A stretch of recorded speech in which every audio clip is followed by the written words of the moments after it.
I got a phone call to say that your son's been arrested. I felt, what did I do wrong? Then I was angry with him, but then I was sad. He was crying. He was scared. Your child is lost at that point. Once a child has been arrested, they are at a crossroads, and even though it's a small offence to begin with, it can escalate. It's difficult for young people to see the dangers and the troubles that lifestyle can bring. It can go wrong for young people so quick. He started coming home in new trainers, new clothes, tracksuits. He was secretive, much more wild. His behaviour was completely changed.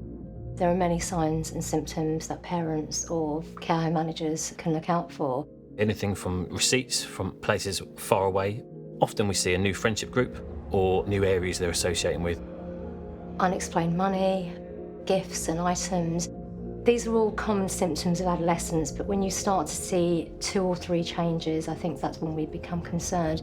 He had his own mobile, but then he was having those little mobiles for drugs lines. He was dealing with some bigger people who were encouraging him to commit crimes. If you have a secondary phone or a dual SIM phone or a second SIM card, it's a massive red flag for us.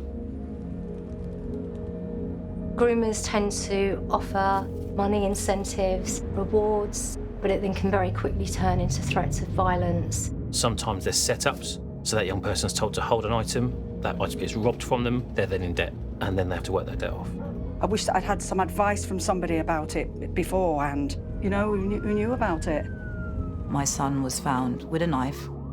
Subsequently, they found 78 wraps of crack cocaine.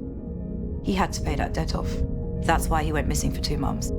There can be violence. We're talking really serious criminals.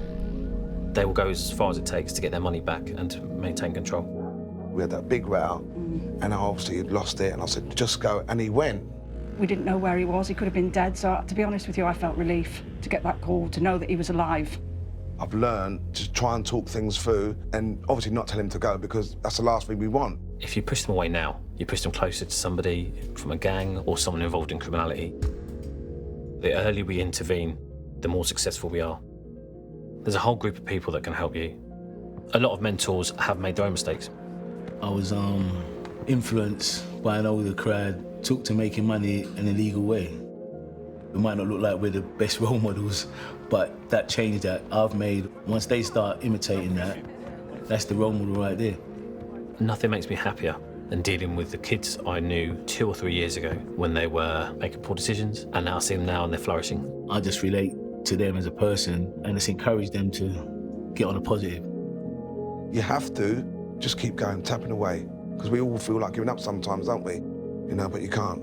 The moment you give up on your child, that's when you lose them.